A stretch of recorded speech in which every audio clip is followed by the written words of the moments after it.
Hello everyone, welcome to the platform of Physics Wala. I am your biology educator. My name is Dr. Arushi Tuli और आज के session में हम करने वाले हैं complete diagrams of class 12th biology NCERT with tables.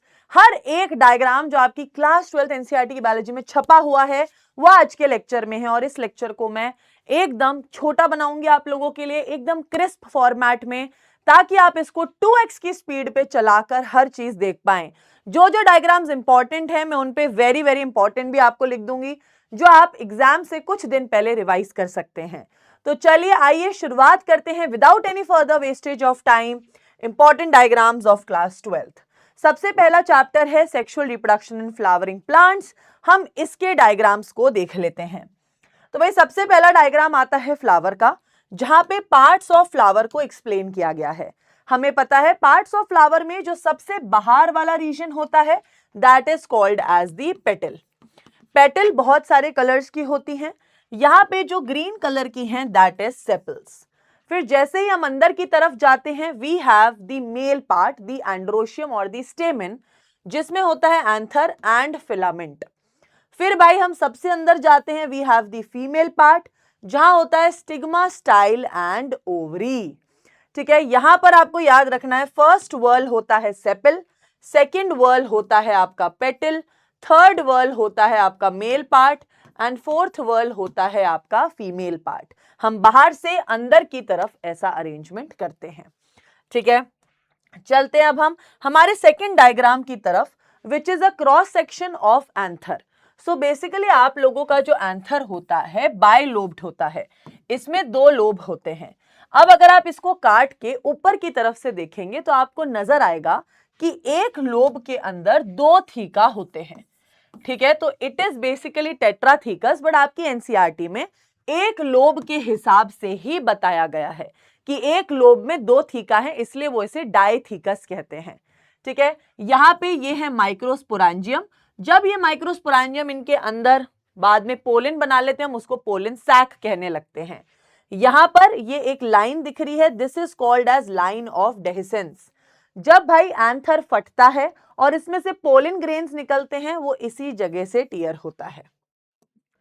फिर भाई दिस डायग्राम इज इंपॉर्टेंट, यहां पर मैं इंपॉर्टेंट लिखूंगी, that is the cross section of walls of anther. अब इसके डायग्राम पर भी क्वेश्चन आता है, इसके ऊपर 1 marker 2 marker diagram based questions भी आते हैं कि भाई सबसे आउटर लेयर कौन है, एपिडर्मिस. उसके अंदर कौन सी है, एंडोथीसियम. सबसे अंदर कौन से, थर्ड नंबर पे कौन सी है, मिडल लेयर. सबसे अंदर है टेपिटम. बाहर की जितनी भी लेयर्स हैं प्रोटेक्शन के काम आती हैं, टेपिटम जो होती है वो न्यूट्रिशन के काम आती है. और भाई यहां पर अंदर की तरफ होते हैं स्पोरोजिनस टिश्यू. स्पोरोजिनस टिश्यू के ऊपर भी क्वेश्चन आ जाता है कि होमोजिनस सेल्स होते हैं, सारे एक जैसे होते हैं दिखने वाले, कॉम्पैक्टली अरेंज सेल होते हैं, बीच में ये एक कनेक्टिव टिश्यू होता है. इसकी लेयर्स यहां पर भी दे रखी हैं. ठीक है, इस तरीके से तो क्वेश्चन पूछ लिया जाता है कि लेयर्स के नाम बताओ from outer to inner, inner to outer, इस तरीके से. इसलिए ये डायग्राम आपको आना ही चाहिए. नेक्स्ट, ये आपके देखा एनसीईआरटी के अंदर कि भाई पोलन ग्रेन्स अलग अलग साइज की होती हैं, अलग अलग शेप की होती हैं. जस्ट फॉर द इंफॉर्मेशन इस डायग्राम से as such there is nothing very important. Yes, अब आता है आपका नेक्स्ट डायग्राम. अगेन इस डायग्राम को मैं इंपॉर्टेंट कहना चाहूंगी क्योंकि यहां आपकी पोलन ग्रेन का डायग्राम दे रखा है कि आपकी पोलन ग्रेन जो होती है भाई, ये अपने 2 सेल स्टेज में कैसे आती है. जब भाई आपका माइक्रोस्पोर, धीरे धीरे आपके माइक्रोस्पोर में जो वैक्यूल्स होते हैं, न्यूक्लियस होता है, यहाँ पे भाई एसिमेट्रिकल फाइबर्स बनने लगते हैं और भाई 2 सेल्स बनते हैं, that is vegetative cell and generative cell. ठीक है, कैसे सेल हैं, एक है आपका वेजिटेटिव सेल ऊपर वाला, this is vegetative cell, this is generative cell. फर्क क्या होता है इन दोनों में, जेनरेटिव सेल जो होता है इसका न्यूक्लियस स्पिंडल शेप्ड होता है और ये सेल थोड़ा छोटा होता है. वेजिटेटिव सेल थोड़ा बड़ा होता है, इसका न्यूक्लियस ट्यूब न्यूक्लियस कहलाता है और ये इरेगुलरली शेप्ड होता है. इसको हम कहते हैं 2 सेल स्टेज पोलन ग्रेन. ये 2 सेल स्टेज पोलन ग्रेन जो होती है 3 सेल में बदल जाती है जब जेनरेटिव सेल मेल गैमीट्स बना देता है. This is called as 3 cell stage pollen grain. Generative cell आगे जाके मेल गैमीट्स बनाता है 2 और वेजिटेटिव सेल आगे जाके पोलन ट्यूब बनाता है। अगेन आपकी एनसीईआरटी ये बताना चाह रही है कि जो पोलेंस होते हैं काफी न्यूट्रिटिव होते हैं, इन्हें बहुत सारी कंट्रीज में लोग टैबलेट्स और सिरप्स के फॉर्म में खाते हैं। या आप बस देख सकते हैं, nothing very important about this diagram. Yes, now ये एक डायग्राम है जिसके ऊपर आप लोगों से क्वेश्चन पूछा जा सकता है डायग्राम बेस्ड। हालांकि बोर्ड एग्जाम में कम ही पूछा जाता है, बट आपके कॉम्पिटिटिव एग्जाम्स में ज्यादा पूछा जाता है। यहाँ पे तो एक फीमेल पार्ट का फोटो दे रखा है जहां स्टिग्मा, स्टाइल एंड ओवरी दे रखा है। यहां पर आपको बता रखा है कि अगर आपका जो फीमेल पार्ट है वो फ्यूज्ड होगा, ठीक है, पिस्टल फ्यूज्ड होगा, this condition is called as the syncarpous condition. Syncarpous क्या होती है? फ्यूज्ड कंडीशन, जहां सारे कार्पस फ्यूज्ड है। इसका एग्जाम्पल क्या है भाई? आपकी सिनकार्पस कंडीशन का एग्जाम्पल है पैपेवर। फिर ये वाली कंडीशन है जहां सारे कार्पल्स फ्री हैं, इस कंडीशन को कहते हैं एपोकार्पस कंडीशन। इस कंडीशन का एग्जाम्पल क्या है? मिशेलिया, ये पौधा, ठीक है। यहाँ पे आपके जो है भाई मेजर डायग्राम दे रखा है मेगास्पोर का, बता रखा है कि टिपिकल जो ओव्यूल होता है कैसा नजर आता है। ओव्यूल की आउटर लेयर होती है आउटर इंटेग्यूमेंट, इनर लेयर है, आउटर लेयर है, ठीक है। बीच में क्या है? ये रहा आपका एम्ब्रियो सैक, और एम्ब्रियो सैक जो होता है इसके आसपास आपका न्यूसेलस प्रेजेंट है। ये जो है आपकी प्लेसेंटा कनेक्ट हो रही है, यहां से प्लेसेंटा कनेक्ट है। This region is called as the funicle. ये जहां से फ्यूनिकल प्लेसेंटा से इधर कनेक्ट हो रहा है, ये वाला region, this is called as the hilum. ये माइक्रोपाइलर एंड है, ये चलाजल एंड है, ये हमें पता होना चाहिए। नेक्स्ट, ये डायग्राम है आपके मेगास्पोरोजेनेसिस का, ठीक है। मेगास्पोरोजेनेसिस का डायग्राम आपको ड्रॉ ही करना पड़ेगा। अगर आपके बोर्ड एग्जाम्स में मेगास्पोरोजेनेसिस पे क्वेश्चन आया तो डायग्राम तो ड्रॉ करना पड़ेगा। आपको बताना पड़ेगा कि मेगास्पोर मदर सेल जब मियोसिस करती है, मियोसिस 1 से 2 सेल बनते हैं, मियोसिस 2 से 4 सेल बनते हैं। तो ओवरऑल यहां तो हुआ आपका मियोसिस, यहां हो रहा है माइटोसिस, 1 से 2, 2 से 4, 4 से आपके 8, और फिर ये 8 न्यूक्लियस अपने आप को अरेंज करते हैं ऊपर की तरफ, that is on the chalazal and. आप इसको याद कर सकते हैं एसी, भाई डीजे वाले भैया एसी चला दो। That is antipodal cells are on the chalazal end. Micropylar end पे होते हैं आपके 2 सिनर्जिड्स और 1 एग सेल। 2 सिनर्जिड्स और 1 एग सेल मिला के कहलाते हैं एग अपरेटस। क्वेश्चन आता है 1 मार्क एमसीक्यू में भी आपको आना चाहिए, ठीक है। बिल्कुल सेंटर में होता है ये बड़ा सारा सेंट्रल सेल, और इस सेंट्रल सेल में होते हैं बीच में 2 न्यूक्लियस जिसे कहते हैं पोलर न्यूक्लियाई। इस स्टेज को हम कहते हैं 7 सेल्ड एंड 8 न्यूक्लियस। फिर ये आपकी एनसीईआरटी ने एग्जाम्पल दे रखा है वो जो पौधे होते हैं उनका, इसमें इन्होंने एक फोटो दे रखी है ये वाली। इस फोटो में इन्होंने बता रखा है सेल्फ पॉलिनेशन के अंदर कि 2 टाइप के फ्लावर्स होते हैं, that is closed flowers are called as cleistogamous and open flower are called as chasmogamous. ये फोटो दे रखी है आपके विंड पॉलिनेटेड पौधों की। ये फोटोज यार, अब हम क्या है, we can expect the unexpected, right.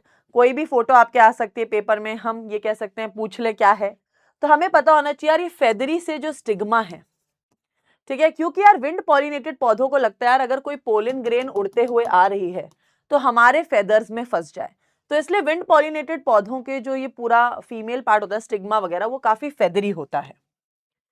ये फोटो भाई आपकी दे रखी है वाटर पॉलिनेटेड पौधे वैलिसिनेरिया की। वैलिसिनेरिया क्या करता है, ये अपने जो इसका जो बिल्कुल स्टॉक होती है ना, ये अपनी स्टॉक को एकदम लंबा करके बिल्कुल पानी की सतह पे आ जाता है, ताकि अगर कोई पोलन ग्रेन्स आ रहे हैं तो ये उन पोलन ग्रेन्स को कैच कर ले, ठीक है। तो नॉर्मली वैलिसिनेरिया का जो स्टॉक होती है वो काफी लंबी होती है ताकि वो एकदम सरफेस ऑफ वाटर पे आए, तो जो पोलन ग्रेन्स तैर रहे हैं उनको ये कैच कर ले। दूसरी फोटो दे रखी है एक इंसेक्ट पॉलिनेटेड पौधे की, कि कैसे इंसेक्ट से पॉलिनेशन होता है। यहां पर आपके फोटो दे रखी है बेटा पोलन ग्रेन्स वगैरह की, आपकी पोलन ट्यूब का फॉर्मेशन कैसे होता है, ऐसी माइक्रोस्कोपिक इमेजेस दे रखी हैं।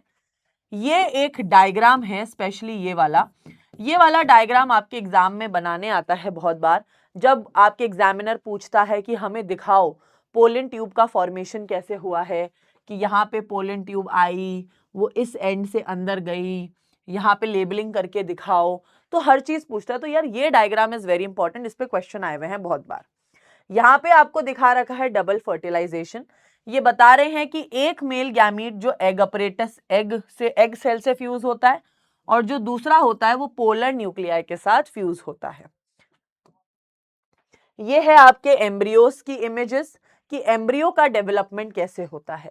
तो एम्ब्रियो जो होता है भाई, वो सबसे पहले बनाता है ग्लोब्यूलर एम्ब्रियो, फिर हार्ट शेप्ड एम्ब्रियो, फिर मैच्योर एम्ब्रियो।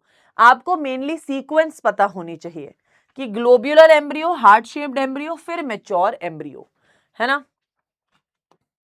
चलिए, ये फोटो दे रखी है आपके डाइकॉट एम्ब्रियो की, है ना। यहाँ पे आपके डाइकॉट एम्ब्रियो और ये रही मोनोकॉट एम्ब्रियो।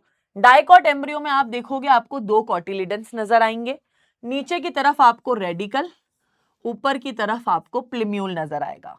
रेडिकल के नीचे कवरिंग है रूट कैप की, राइट। ये है आपका मोनोकॉट। मोनोकॉट में एक ही कॉटिलिडन होता है, उसका नाम होता है स्क्यूटेलम। ये एपीब्लास्ट क्या है, क्योंकि इसके पास दूसरा कॉटिलिडन नहीं है, तो दूसरे कॉटिलिडन के जो रेमिनेंट्स हैं वो यहां होते हैं, जिन्हें हम कहते हैं एपीब्लास्ट। मोनोकॉट और डाइकॉट के बीच में मेन डिफरेंस क्या है, कि जो ये मोनोकॉट होते हैं इनके ऊपर एक शीथ की कवरिंग होती है।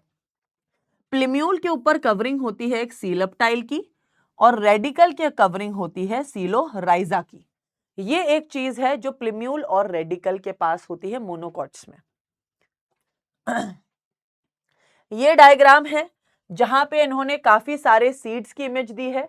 ये ऊपर इन्होंने दो डाइकॉट सीड्स की दी है, नीचे इन्होंने दो मोनोकॉट सीड्स की दी है, जिसमें स्पेशली ये वाला डायग्राम आपका इंपॉर्टेंट है, क्योंकि इस वाले डायग्राम को आपको ड्रॉ करना पड़ता है। अगर कभी किसी सीड का डायग्राम आता है तो आप दिखा सकते हैं प्लिम्यूल, रेडिकल, सीलोराइजा, सीलप्टाइल। स्क्यूटेलम क्या है आपका, ये एक कॉटिलिडन है, ये एंडोस्पर्म है, ये कवरिंग है। तो ये डायग्राम आपको दिखाना पड़ता है अगर आपके सीड का ड्रॉ डायग्राम आ जाए। वैसे तो नहीं आता है, बट फिर भी अगर कोई लेबलिंग पूछ ले, क्वेश्चन आए, तो इससे आने के चांस रहते हैं। ये भाई आपके प्याज का डायग्राम है, this is basically onion seed, ठीक है। मोनोकॉट सीड दिखा रखा है। यहाँ पे आपके फॉल्स फ्रूट की फोटो दे रखी है। फॉल्स फ्रूट क्या होते हैं, जो ओवरी के बजाय किसी और जगह से उगते हैं, जैसे ये दोनों थैलेमस से उगे हैं।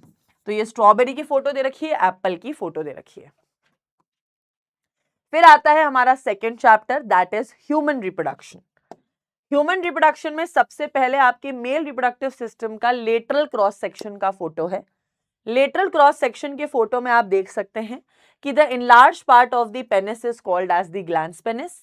जो यूरेथ्रा है, यूरेथ्रा एक कॉमन डक्ट होती है मेल्स में, जहां से यूरिन भी निकलता है और सीमेन भी निकलता है, ठीक है। अब यहां पर आप इसका ये वाला डायग्राम ज्यादा ड्रॉ करना प्रेफर करते हैं। मैं मेरी क्लासेस के अंदर मेजरली यही डायग्राम ड्रॉ करवाना प्रेफर करती हूँ। सो इस डायग्राम में बेसिकली आप ड्रॉ कर सकते हैं कि नीचे दो स्क्रोटम हैं, स्क्रोटम के अंदर टेस्टिस हैं, टेस्टिस के ऊपर यहाँ पे एपिडिडाइमस है, यहाँ पे आपका यूरिनरी ब्लैडर है, ये टेस्टिस से निकल रही है यहाँ पे ये वासर डिफरेंस इस तरीके से, और ये वासर डिफरेंस कैसे यूरिनरी ब्लैडर के पीछे जाती है और आपकी सेमिनल वेसाइकल से जुड़ती है। यहाँ आपकी प्रोस्ट्रेट ग्लैंड और बल्बो यूरेथ्रल ग्लैंड होती हैं, बीच में यूरेथ्रा होती है। इस तरीके से यहाँ लेबलिंग हो रखी है। मेल रिप्रोडक्टिव सिस्टम के डायग्राम को तो आपको ध्यान रखना ही है, क्योंकि वैसे इस डायग्राम से ज्यादा इंपॉर्टेंट होता है टेस्टिस का क्रॉस सेक्शन। टेस्टिस का क्रॉस सेक्शन क्या है कि भाई टेस्टिस के अंदर होते हैं कंपार्टमेंट्स, इन कंपार्टमेंट्स में प्रेजेंट होते हैं सेमिनिफेरस टिब्यूल्स। ये सेमिनिफेरस टिब्यूल्स ओपन होते हैं रेटी टेस्टिस के अंदर, और रेटी टेस्टिस से ये जाते हैं एपिडिडाइमस के अंदर थ्रू वास एफरेंशिया। तो यहाँ पे ना ज्यादा मेल रिप्रोडक्टिव सिस्टम के डायग्राम से ज्यादा इंपॉर्टेंट है टेस्टिस का क्रॉस सेक्शन। आपको पता होना चाहिए कि ये टेस्टिकुलर लोब्यूल्स हैं, ये सेमिनिफेरस ट्यूब्यूल्स हैं, ये रेटी टेस्टिस है, ये वास एफरेंशिया है, ये एपिडिडाइमस है। फिर नेक्स्ट डायग्राम आपका क्रॉस सेक्शन दे रखा है सेमिनिफेरस ट्यूब्यूल्स का। सेमिनिफेरस ट्यूब्यूल्स के अंदर दो टाइप के सेल्स होते हैं, बड़े बड़े सर्टोली सेल्स और होते हैं छोटे छोटे स्पर्मेटोगोनिया। तो यहाँ पे इन्होंने बता रखा है ये जो छोटे छोटे सेल्स हैं दीज आर स्पर्मेटोगोनिया, जो मेजरली आपकी ह्यूमन मेल के अंदर स्पर्म्स बनाते हैं, और जो लंबे वाले सेल्स हैं these are called as Sertoli cells, जो क्या करते हैं, न्यूट्रिशन प्रोवाइड करते हैं। ये तो था seminiferous tubules, but seminiferous tubules at the end present किस में होते हैं, आपके टेस्टिकुलर लोब्यूल में। और आपके टेस्टिकुलर लोब्यूल में और भी छोटे छोटे सेल्स होते हैं जिन्हें कहते हैं इंटरस्टिशियल सेल्स। ये रिलीज करते हैं मेल हार्मोन्स जैसे एंड्रोजेंस। फिर ये सिस्टम दे रखा है आपके फीमेल रिप्रोडक्टिव सिस्टम का, साइड क्रॉस सेक्शन दे रखा है लेटरल। इसमें बस आपको इतना पता होना चाहिए कि दिस इज द यूट्रस। बहुत बार अगर गलती से भी कभी इस क्वेश्चन पे डायग्राम बेस्ड आ गया तो बहुत बच्चे कंफ्यूज ही हो जाएंगे कि यूट्रस कौन सा था इनमें से। तो यू शुड नो कि ऊपर की तरफ यहाँ पे रेक्टम दे रखा है या नीचे यूरिनरी ब्लैडर है, बीच में ये रहा यूट्रस। ये है फीमेल रिप्रोडक्टिव सिस्टम का डायग्राम, अगेन इंपॉर्टेंट है। फीमेल रिप्रोडक्टिव सिस्टम में चाहे यूट्रस पे क्वेश्चन आए, चाहे यूट्रस की लेयर पे आए, चाहे फेलोपियन ट्यूब पे आए, ये डायग्राम तो आपको बनाना ही पड़ेगा। यहाँ आपको दिखाना है कि दो ओवरी हैं, यूट्रस के तीन हिस्से हैं, fundus, body and cervix. Uterus की तीन लेयर्स हैं, अंदर की लेयर एंडोमेट्रियम, बीच की लेयर मायोमेट्रियम, बाहर की लेयर पेरीमेट्रियम। ठीक है, इस तरीके से फेलोपियन ट्यूब के तीन हिस्से हैं, इनफंडिबुलम फनल शेप्ड, एम्प्यूला जहां फर्टिलाइजेशन होता है, इस्थमस वो हिस्सा जो यूट्रस के सबसे पास है। यहाँ पे फिंगर लाइक प्रोजेक्शंस होती है जिनको फिम्बरी कहते हैं, जो ओवा कैच करने के काम आती हैं। This is the cervical canal and this is the vagina. ये सारी लेबलिंग्स आपको आनी चाहिए। Then this is a structure of mammary gland का क्रॉस सेक्शन। मैमरी ग्लैंड के क्रॉस सेक्शन में आपको एक चीज याद रखनी है कि मैमरी ग्लैंड्स के अंदर, एक मैमरी ग्लैंड के अंदर लोब्यूल्स होते हैं, 15 से 20 मैमरी लोब्यूल्स होते हैं। ठीक है, इन मैमरी लोब्यूल्स के अंदर होते हैं छोटे छोटे ऐसे मैमरी एल्वियोलाई। क्या होते हैं ऐसे छोटे छोटे मैमरी एल्वियोलाई? इन मैमरी एल्वियोलाई में बनता है दूध, और इन मैमरी एल्वियोलाई से ऐसे छोटे छोटे निकलते हैं मैमरी ट्यूब्यूल्स। देख रहे हो इतने छोटे छोटे। इनकी लेबलिंग क्या है यार, एनसीईआरटी के डायग्राम में ना अच्छी नहीं दे रखी है, आप एकदम कंफ्यूज ही हो जाओगे कि किधर क्या दे रखा है। इन मैमरी ट्यूब्यूल्स के जुड़ने से निकलती है एक मैमरी डक्ट। देख रहे हो इतनी प्यारे से मैंने आपको डायग्राम बना के दिखाया है।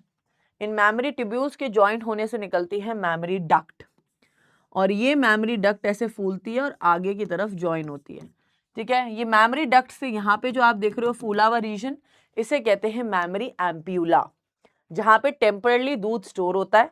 ये आगे जो देख रहे हो आप निकलती हुई, दीज आर लैक्टिफेरस डक्ट्स, जहां से बच्चा सक करता है निपल के थ्रू मिल्क को।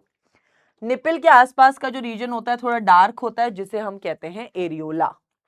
राइट, तो ये आपका भाई डायग्राम है मैमरी ग्लैंड का, जो आपको आना चाहिए अच्छे से।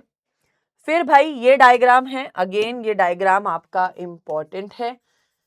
इस डायग्राम में ऐसे दिखा रखा है, बेसिकली स्पर्मेटोजेनेसिस को बता रखा है कि स्पर्मेटोगोनिया से बनते हैं स्पर्म्स। तो सबसे पहले बनता है primary spermatocyte, secondary spermatocyte, spermatid और स्पर्म। स्पर्मेटोजोआ को ही स्पर्म कहते हैं। तो आप ये डायग्राम में ऐसे ऐसे करके लेबलिंग, मेजरली इस डायग्राम की लेबलिंग इंपॉर्टेंट है कि किस सीक्वेंस में स्पर्म बन रहा है। देन स्पर्म का डायग्राम दे रखा है। स्पर्म के डायग्राम पे से क्वेश्चन ज्यादा आते हैं एज कंपेयर टू इसका डायग्राम बनाने। क्वेश्चन में ये पूछा जाता है कि भाई एक तो इसकी बॉडी कितने पार्ट्स में डिवाइड है, that is head, neck, middle piece and tail. Head में क्या क्या है, एक्रोसोम जिसमें एंजाइम्स भरे हुए हैं, और न्यूक्लियस। इसकी नेक में क्या होते हैं, सेंट्रियोल्स, बट अगेन एनसीईआरटी में कहीं मेंशन नहीं, हमें क्या मतलब। मिडल पीस में होता है माइटोकॉन्ड्रिया, जो इंपॉर्टेंट है, इसके ऊपर जरूर क्वेश्चन पूछा जाता है कि मिडल पीस है माइटोकॉन्ड्रिया, मिडल पीस में है माइटोकॉन्ड्रिया। ठीक है, और यहाँ पे पूरे स्पर्म की बॉडी पे है प्लाज्मा मेम्ब्रेन।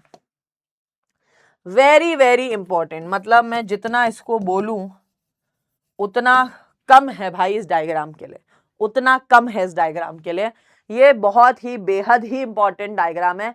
मतलब आप क्या मानते हैं, इस डायग्राम के ऊपर डायग्राम बेस्ड क्वेश्चन ड्रॉ करने के लिए आइडेंटिफाई द लेबलिंग्स वाले क्वेश्चंस आते हैं। यहाँ पे भाई बताया गया है कि किस तरीके से फॉलिकल्स का डेवलपमेंट हो रहा है। लेबलिंग में पूछा जाता है भाई बताओ ये क्या है, प्राइमरी फॉलिकल, ये प्राइमरी है तो सेकेंडरी है, तो यहाँ ये रहा टर्शरी, ये है ग्राफियन। ये क्या रिलीज हुआ है, सेकेंडरी oocyte। पुरानी एनसीईआरटी में यहाँ ओवम लिखा था, न्यू एनसीईआरटी में सेकेंडरी oocyte है, विच इज करेक्ट। तो लेबलिंग सही करके आना। ये है कॉर्पस लूटियम, बहुत लोग कंफ्यूज हो जाते हैं ये क्या है, कॉर्पस लूटियम। लेबलिंग गलत मत करके आना और डायग्राम की प्रैक्टिस करना। फिर स्पर्मेटोजेनेसिस और oogenesis का एक छोटा सा टेबल दे रखा है। इस टेबल में मेजरली आप ये चीज देख सकते हैं कि सीक्वेंस क्या है। स्पर्मेटोगोनिया से primary spermatocyte, secondary spermatocyte, spermatid और स्पर्म। यहां पर क्या है, oogonia से primary oocyte, secondary oocyte and ovum. But ये एक अनइक्वल डिवीजन है। यहाँ पे क्या है, पोलर बॉडीज बनती हैं जो बाद में डीजेनरेट हो जाती हैं, प्लस oogenesis अटक अटक के चलती है प्रोसेस। यहाँ पे फर्स्ट मियोटिक डिवीजन अरेस्ट हो जाती है प्रोफेज 1 में, मियोसिस 2 अरेस्ट हो जाती है मेटाफेज 2 में।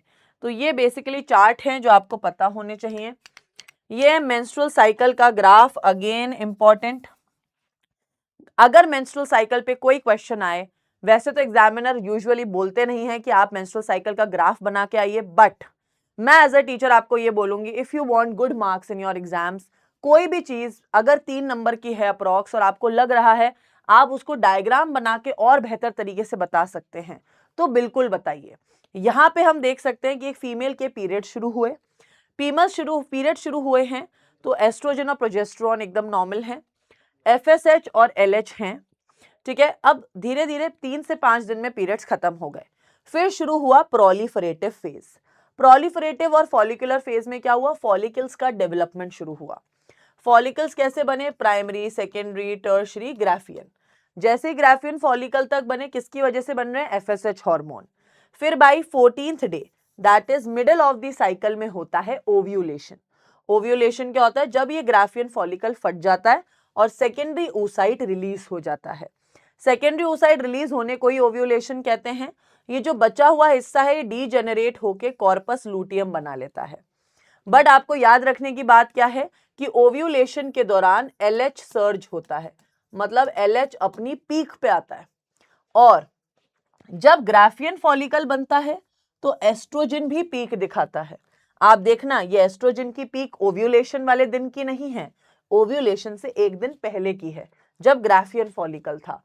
फिर कॉर्पस लूटियम तो 2 हार्मोन्स बनाता है, एस्ट्रोजन एंड प्रोजेस्टेरोन। इसी की वजह से यहाँ पे एस्ट्रोजन और प्रोजेस्टेरोन की पीक आई हुई है, और यूट्रस की लेयर तो डेवलप होती ही जाती है समय के साथ। फिर आता है बेटा ये diagram, that is ovum which is surrounded by sperms. Ovum में अगर आप देखोगे बीच में ये आपका सेकेंडरी oocyte है, यहां पर भाई इसके कौन सी लेयर है, दैट इज जोना पेलुसिडा, ठीक है। ये रही आपकी जोना पेलुसिडा। जोना पेलुसिडा के बाहर ग्रैन्युलोसा सेल्स की लेयर है जिन्हें हम कहते हैं corona radiata.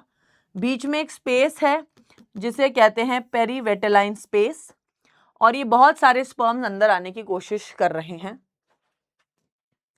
Yes, important diagram, not important, I will say very important, क्योंकि इस डायग्राम पे भी डायग्रामेटिक क्वेश्चंस पूछे गए हैं कि बेसिकली ये डायग्राम दिखा रहा है इम्प्लांटेशन कैसे हो रहा है, क्लीवेज कैसे हो रहा है। तो ये दिखा रहे हैं भाई जाइगोट पहले 2 cell stage, 4 cell stage, 8 cell stage. 8 cell stage को ये पूछ लेते हैं क्या कहते हैं, मॉर्यूला। फिर यहाँ बोल देते हैं ये क्या है, 16 सेल स्टेज, लेट मॉर्यूला। फिर ये ऐसे बोलेंगे आइडेंटिफाई दिस, हमें दिख रहा है भाई ट्रोफोब्लास्ट है, इनर सेल मास है, ये तो ब्लास्टोसिस्ट है। वो आपसे पूछ लेंगे ये H क्या है, ये बताओ, दिस इज ब्लास्टोसिस्ट जो इम्प्लांट हो रहा है। क्वेश्चन काफी आते हैं। देन बेटा ये डायग्राम है, यहाँ पे आपको पता होना चाहिए कि ये एमनियोटिक सैक के अंदर बेबी है। अब ये जो एम्ब्रियो है इसके यहां से जो निकल रही है, this is umbilical cord. Placenta यहाँ पे जुड़ती है और प्लेसेंटा डिस्क शेप्ड होती है। तो कभी गलती से अगर इस चीज की लेबलिंग पूछे तो प्लीज कृपा करके प्लेसेंटा मत लिख देना, इट इज अम्बेलिकल कॉर्ड। फिर आता है हमारा next chapter, that is reproductive health. Reproductive health में क्या है, सबसे पहले कॉन्डम्स की फोटो दे रखी है, this is a male condom, usually इनके ऊपर क्वेश्चंस नहीं आते। This is a female condom which is फेमिडोम।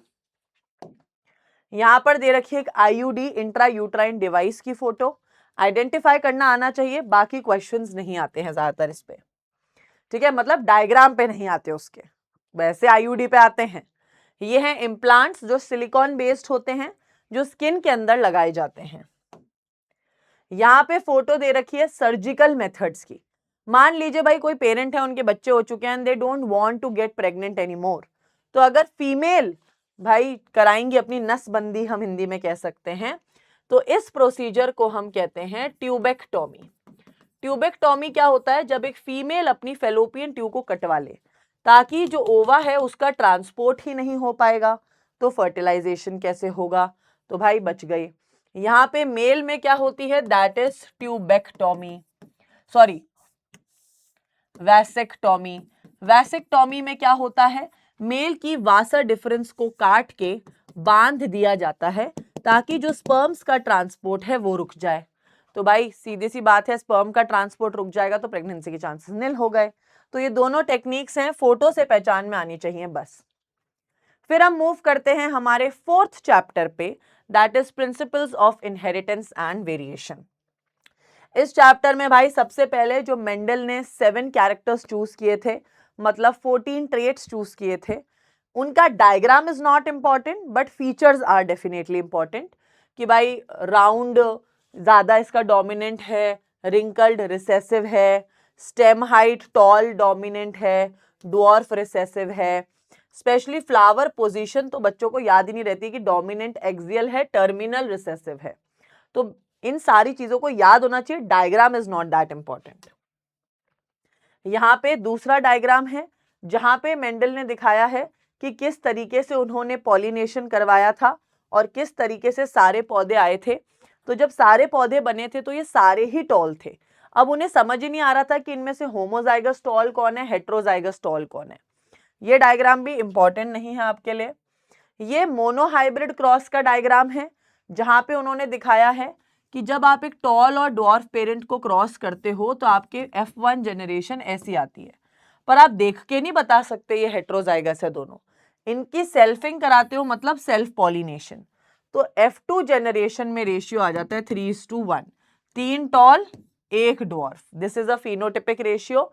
Genotypic क्या होता है, 1:2:1। Again diagram is not important, इसकी थ्योरी ज्यादा इंपॉर्टेंट है। वही इन्होंने पुनेट स्क्वायर बना के सेम मोनोहाइब्रिड क्रॉस को दिखाया है, डायग्राम इज नॉट इंपॉर्टेंट। यहां पर यस दिस इज इंपॉर्टेंट, इसका रीजन है कि टेस्ट क्रॉस ज्यादातर क्वेश्चन में ना आपको डायग्राम से भी वो फंसा सकते हैं, या डायग्राम ड्रॉ करने भी आता है कि टेस्ट क्रॉस बना के दिखाओ। तो टेस्ट क्रॉस क्या होता है, अगर मुझे पहचानना है कि कोई पौधा हेट्रोजाइगस है कि होमोजाइगस है, ये मुझे कैसे पता चलेगा। तो अगर कोई भी चीज क्या है आपकी होमोजाइगस है, अगर होमोजाइगस टॉल है तो सारे ही टॉल आएंगे, रेशियो होता है टेस्ट क्रॉस का 1:1। पर अगर ये हेट्रोजाइगस टॉल है तो आधे टॉल आएंगे आधे डॉर्फ, फिर भी रेशियो तो आएगा 1:1। यहां आपकी बुक में फ्लावर कलर बता रखा है, तो वायलेट कलर डोमिनेंट है, तो भाई ये बोल रहे हैं अगर होमोजाइगस डोमिनेंट है तो सारे फूल वायलेट आएंगे, अगर हेट्रोजाइगस डोमिनेंट है तो आधे फूल व्हाइट आधे फूल वायलेट आएंगे। पर एक्चुअली मैम टेस्ट क्रॉस में मेजरली क्रॉस किससे करवाते हैं बेटा, क्रॉस करवाते हैं रिसेसिव पेरेंट से। क्रॉस किससे कराते हैं, रिसेसिव पेरेंट से, दोनों का क्रॉस रिसेसिव पेरेंट से करा रखा है। नेक्स्ट आपका इनकम्प्लीट डोमिनेंस का क्रॉस दे रखा है, अगेन इंपॉर्टेंट है इनकम्प्लीट डोमिनेंस। याद रखना इनकम्प्लीट डोमिनेंस में ना क्वेश्चन में हमेशा फ्लावर का नाम मेंशन्ड होगा, अगर आपका कोई एमसीक्यू बेस्ड क्वेश्चन आता है तो। यहाँ पे आपका फिनोटिपिक और जीनोटिपिक रेशियो दोनों 1:2:1 आते हैं, क्योंकि यहाँ पे कैपिटल आर स्मॉल आर पे कंप्लीटली डोमिनेट नहीं कर पाता, इसलिए हमें पिंक रंग नजर आता है। ठीक है, इनकम्प्लीट डोमिनेंस इंपॉर्टेंट है। ये आपके डाइहाइब्रिड क्रॉस बना रखा है। ठीक है, डाइहाइब्रिड क्रॉस का ये डायग्राम इंपॉर्टेंट नहीं, आपको ड्रॉ करना आना चाहिए डाइहाइब्रिड क्रॉस। ये आपकी क्रोमोसोमल थ्योरी ऑफ इनहेरिटेंस में दो डायग्राम्स दे रखे हैं। बेसिकली यहाँ पे उन्होंने आपको सटन एंड बोवरी ने माइटोसिस एंड मियोसिस एक्सप्लेन किया है। इस डायग्राम के ऊपर भी अगेन क्वेश्चन नहीं पूछे जाते हैं। ज्यादातर क्या होता है, ये आपको मियोसिस और माइटोसिस समझा रहा है तो उसका एक्सप्लेनेशन है। ठीक है, वापस से उन्होंने यही बताया कि किस तरीके से जो है सेपरेट हो रहे हैं सारे सेल्स, उनमें फीचर्स कैसे जा रहे हैं, क्रॉसिंग ओवर होता है, या आप देखो पेयर बने हैं, समझ रहे हो, क्रॉसिंग ओवर भी होता है। ये देखो that is they are showing. फिर भाई ये आपके जो मॉर्गन है उन्होंने ड्रोसोफिला सेलेक्ट की थी, तो उन्होंने बताया था भाई जो मेल ड्रोसोफिला है वो छोटी होती है, फीमेल ड्रोसोफिला जो होती है थोड़ी लंबी होती है। तो ये वाली चीज आप देख सकते हैं। Diagram is not important again. ये वाला क्रॉस इंपॉर्टेंट है, क्रॉस बनाने नहीं आता, पर इस क्रॉस का ये जो परसेंटेज दे रखा है दोनों क्रॉस का, ये परसेंटेज आपको याद होना चाहिए। क्रॉस ए किसके बीच में था, बॉडी कलर और आई कलर के बीच में। अगर बॉडी कलर और आई कलर के बीच में दे रखा है, किसमें दे रखा है, बॉडी कलर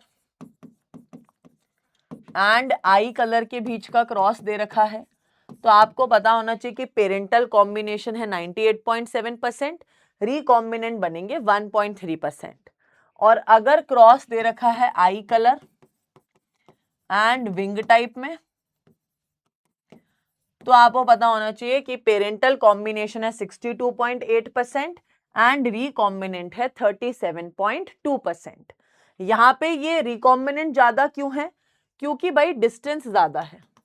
आप देखो ना दोनों जीन्स के बीच में डिस्टेंस ज्यादा है। अगर डिस्टेंस ज्यादा है तो लिंकेज कम है। ठीक है, लिंकेज कम है मतलब रिकॉम्बिनेशन ज्यादा है। यहाँ पे क्या है, डिस्टेंस कम है दोनों जीन्स के बीच में, डिस्टेंस कम है तो लिंकेज ज्यादा है, लिंकेज ज्यादा है तो रिकॉम्बिनेशन फ्रीक्वेंसी कम है। फिर भाई ये आपके सेक्स डिटर्मिनेशन का चार्ट दे रखा है। बेसिकली यहाँ पे इन्होंने ये बताया है कि होमोजाइगस कहाँ पे हैं। देखो यूजुअली ह्यूमंस में होमोजाइगस फीमेल होती है, हेट्रोजाइगस मेल होता है। हेट्रोजाइगस मेल मतलब इसके जो सेक्स क्रोमोसोम होते हैं अलग अलग होते हैं, एक्स और वाई। ड्रोसोफिला में भी ह्यूमंस की तरह ही होता है, मेल में एक्स वाई, फीमेल में एक्स एक्स। पर चिड़ियाओं में ऐसा नहीं होता, चिड़ियाओं में उल्टा है। चिड़ियाओं में मेल होमोजाइगस होते हैं, फीमेल हेट्रोजाइगस होती है। सेक्स डिटर्मिनेशन इंपॉर्टेंट है, इसको तो डिटेल में पढ़ना। एनसीईआरटी में ग्रास सॉपर सबका दे रखा है जेड जेड जेडो।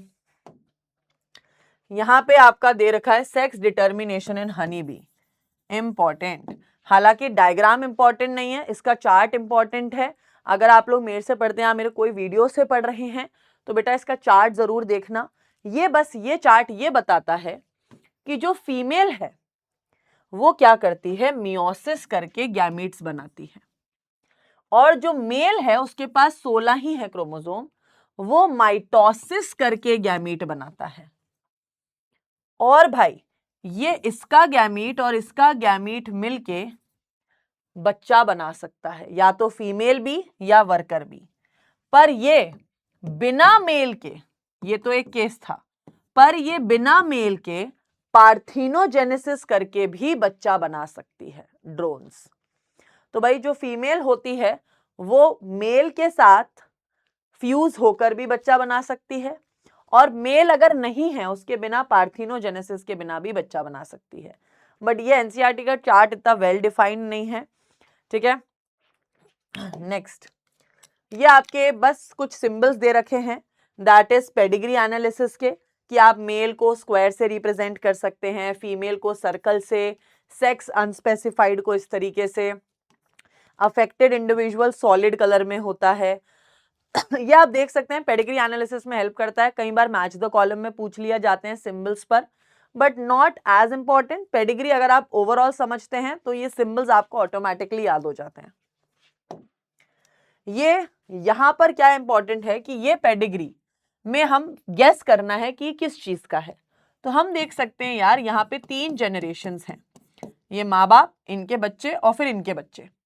तो हम देखेंगे कि तीनों जनरेशन में कोई ना कोई अफेक्टेड है, इसमें भी अफेक्टेड है, इस जनरेशन में भी, इसमें भी, मतलब डिजीज तो डोमिनेंट है।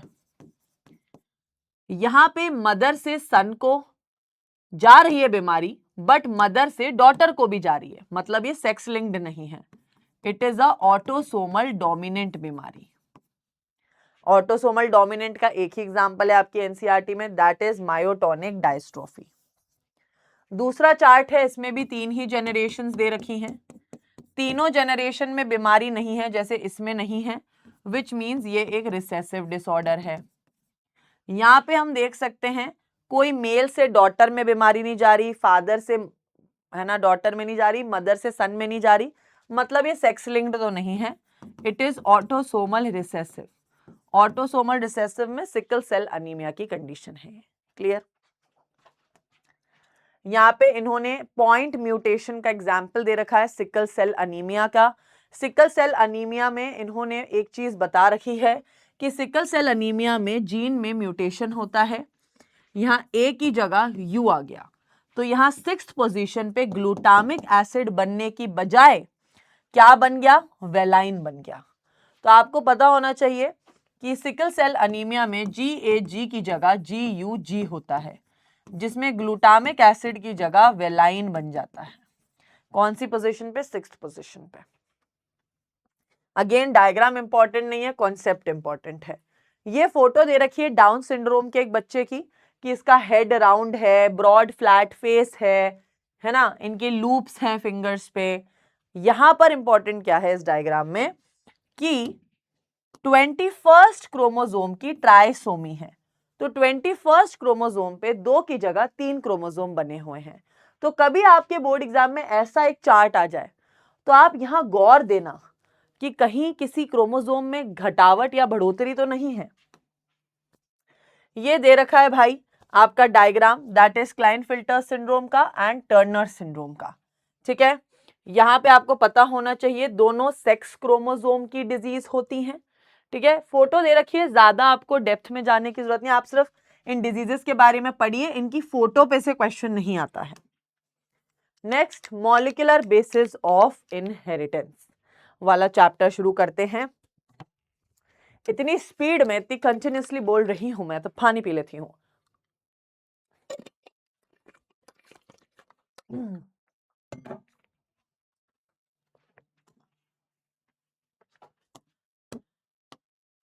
सबसे पहले जब ये चैप्टर शुरू होता है तो इसमें एक डीएनए की चेन की फोटो दे रखी है, दैट इज पॉलीपेप्टाइड चेन की।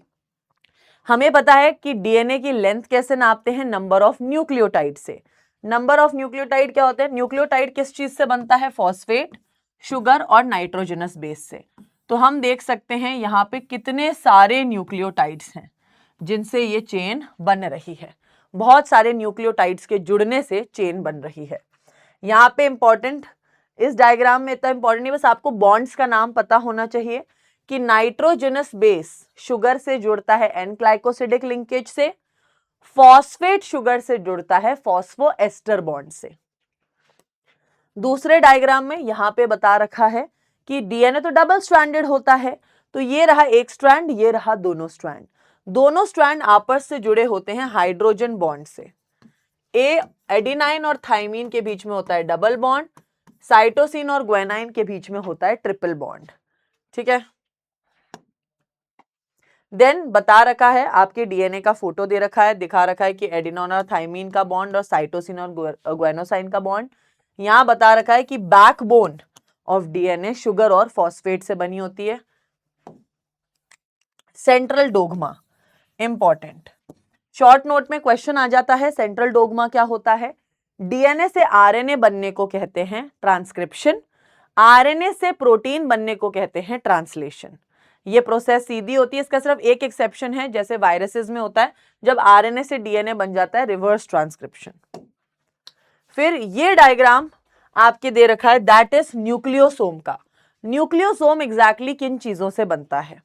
वो बनता है आपके H1, H2A, H2B, H3, H4 histone protein से, साथ में आपके डीएनए से। जब ये सारी चीज एक दूसरे से बाइंड करती हैं तब ये बनता है। तो नॉर्मली क्या होता है, ये एक ऑक्टामर होता है जिसमें H2A, H2B, H3, H4 ऐसे ही 4 आगे होते हैं, 4 पीछे होते हैं, और यहां पर ऐसे लगा होता है H1, ठीक है, और इसी के ऊपर लिपटा होता है इस तरीके से डीएनए, और इसी को हम कहते हैं न्यूक्लियोसोम। न्यूक्लियोसोम का जो स्ट्रक्चर है, अगर आप इसको डीएनए के स्ट्रक्चर को माइक्रोस्कोप में देखते हैं तो it's beads on string structure है। ये लाइन इंपॉर्टेंट होती है, बीड ऑन स्ट्रिंग स्ट्रक्चर, क्योंकि ऐसे लगता है कि एक माला में मोती पिरोए हुए हैं। Yes, important. Hershey and chase experiment is important. इस एक्सपेरिमेंट में इन्होंने प्रूफ किया था that DNA is the genetic material. यहां पे इन्होंने बताया था कि इन्होंने एक वायरस को तो रेडियो लेबल किया था सल्फर से, इन्होंने सल्फर से रेडियो लेबल किया था उसके प्रोटीन कैप्सिड को, और फास्फोरस से रेडियो लेबल किया था उसके डीएनए को। इन्होंने इन्फेक्शन कराया, पहले बैक्टीरिया को इन्फेक्ट कराया था बैक्टीरियोफेज वायरस से, फिर उसको ब्लेंड मतलब सेंट्रीफ्यूगेट करा के दोनों को अलग किया, फिर इनको मिक्स करा तो इन्हें सॉल्यूशन में दिखा कि कुछ चीजें ऊपर की तरफ तैर रही हैं, कुछ चीजें नीचे की तरफ जम गई हैं। जब भी टेस्ट ट्यूब में कोई चीज नीचे जम जाती है उसे कहते हैं पेलेट, और कोई चीज ऊपर तैरती है उसे कहते हैं सुपरनेटेंट। तो इन्हें पहले वाले केस में दिखा कि यार बैक्टीरिया तो भारी है, तो वो तो नीचे की तरफ है। अगर बैक्टीरिया में प्रोटीन कैप्सिड गया होता, बैक्टीरिया में प्रोटीन कैप्सिड गया होता तो यहां पे रेडियो एक्टिविटी नजर आती, पर कायदे से रेडियो एक्टिविटी नजर आ रही थी सुपरनेटेंट में। ठीक है, तो इन्हें समझ आ गया कि प्रोटीन तो नहीं है। फिर दूसरी कंडीशन में इन्हें देखा कि यहां पे डीएनए चमक रहा था, मतलब डीएनए बैक्टीरिया में है।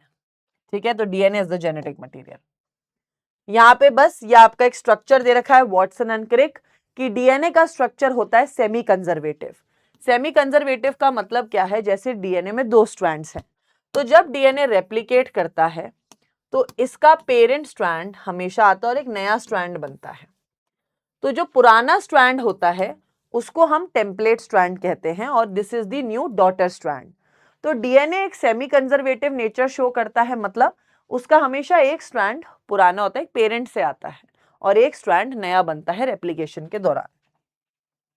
यहां पे ये डायग्राम दे रखा है मेल्सन एंड स्टेल एक्सपेरिमेंट का।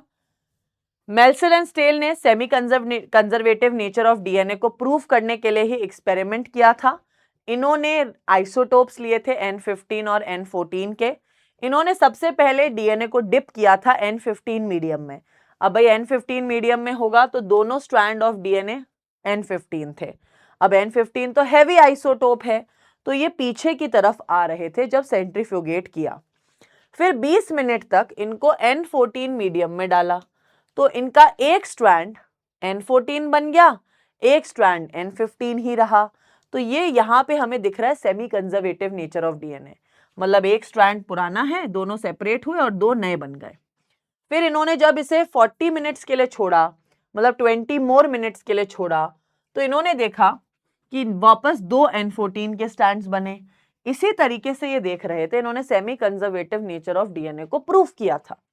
प्रूफ कैसे किया? मेजरली ये बता पाए कि हमेशा पुराना स्ट्रैंड ऑफ डीएनए रहता है और नया स्ट्रैंड बनता है एक। ठीक है, फिर भाई ये है रेप्लिकेशन फॉर्क का डायग्राम कि डीएनए रेप्लिकेशन के दौरान एक होता है कंटिन्यूस स्ट्रैंड, एक होता है लैगिंग या डिसकंटिन्यूस स्ट्रैंड, जिन्हें कहते हैं Okazaki fragment, and this Y shape structure is called as replication fork. Yes, आ गया important diagram, transcription unit. Transcription unit के डायग्राम में क्या होता है भाई, ये बता रहे हैं कि प्रोसेस शुरू होती है प्रमोटर से, या आगे है प्रमोटर, प्रोसेस रुकती है टर्मिनेटर पे। ठीक है, और बीच के इस हिस्से को कहते हैं स्ट्रक्चरल जीन। बीच के हिस्से को क्या कहते हैं? Structural gene. अब जो ऊपर वाला स्ट्रैंड है जिसके 3' एंड पे प्रमोटर है, this strand is called as template strand, और उसके ऑपोजिट होता है कोडिंग स्ट्रैंड। अब आरएनए जो होता है इसी स्ट्रैंड से बनता है। बेसिकली जब आरएनए बनेगा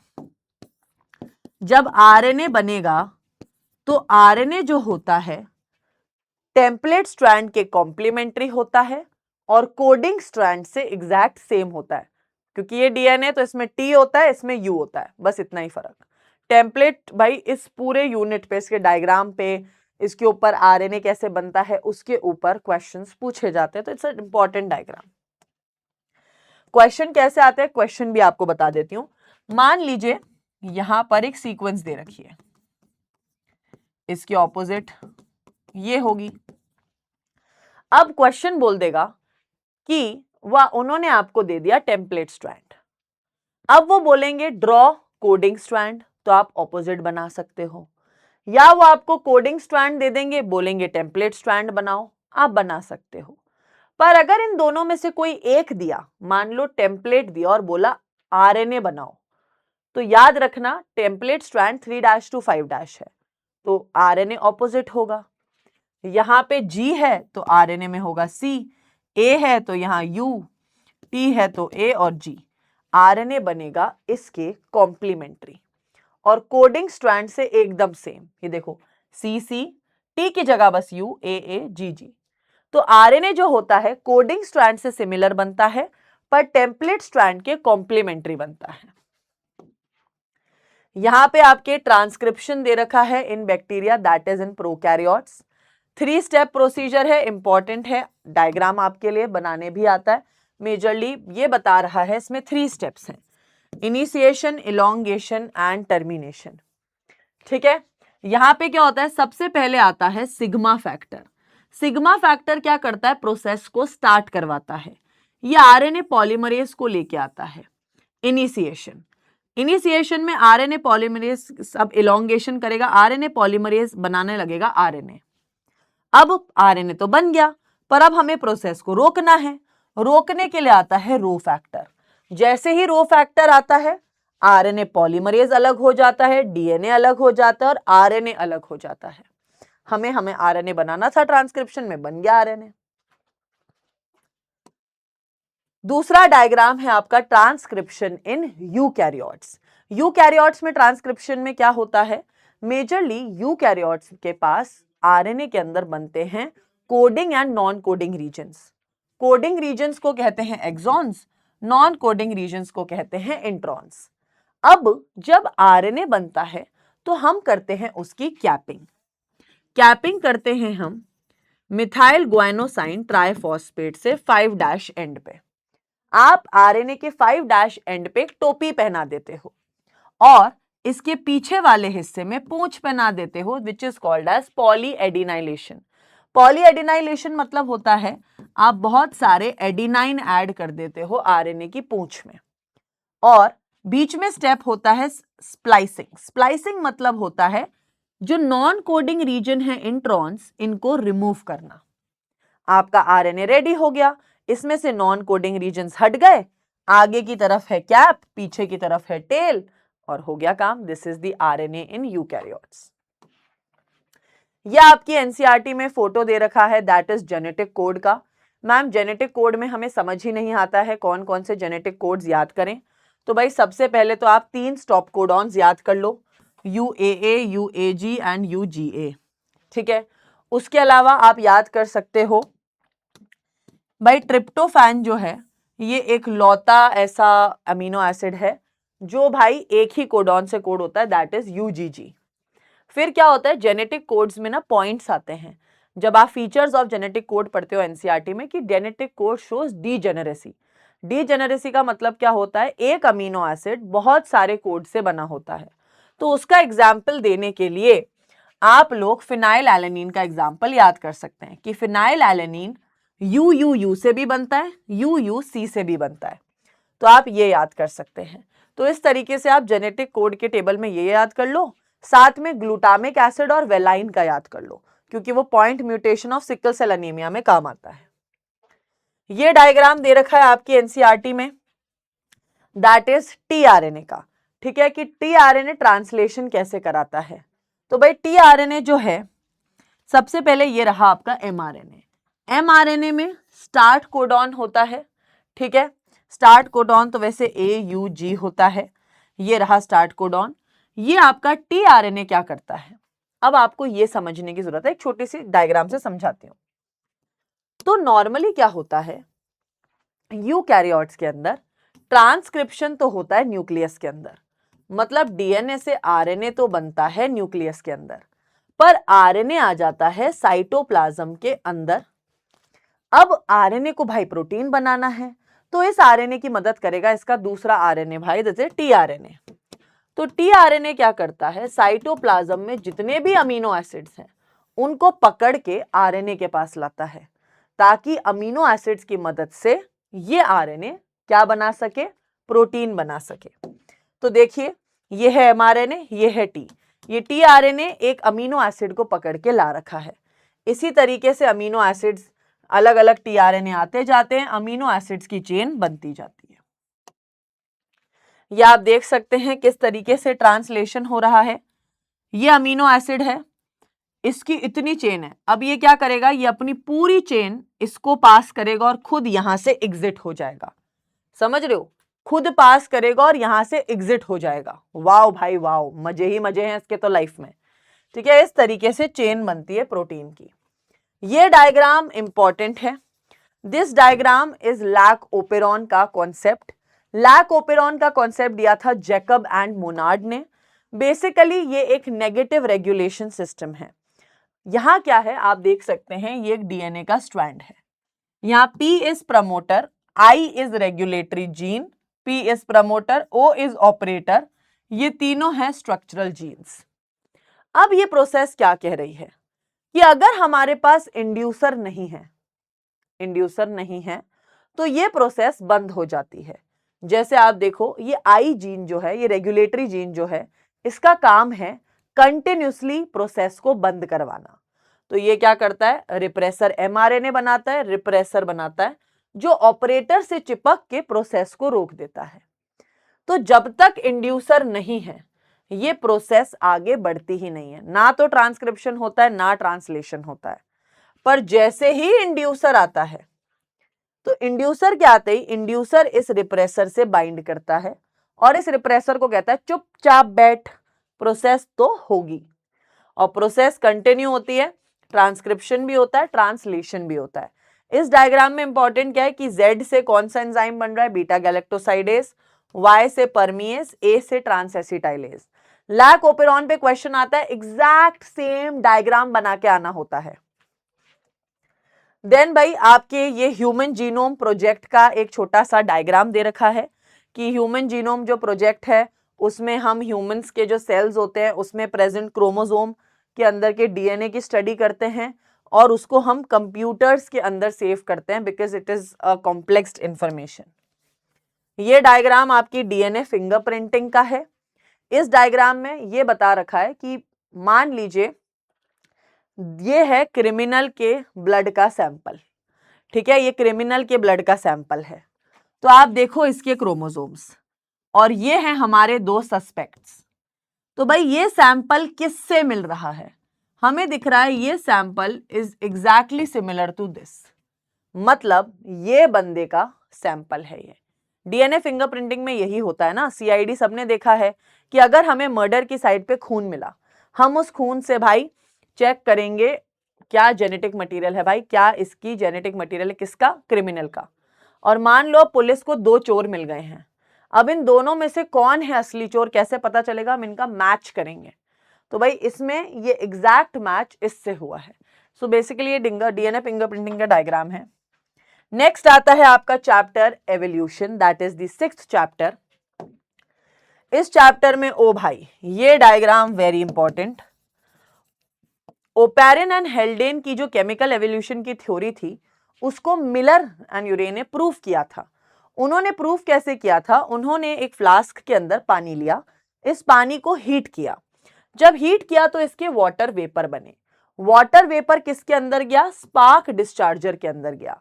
अब क्योंकि इन्हें केमिकल एवोल्यूशन की थ्योरी प्रूफ करनी थी, तो इन्होंने स्पार्क डिस्चार्जर के अंदर पुरानी अर्थ जैसा माहौल बनाया।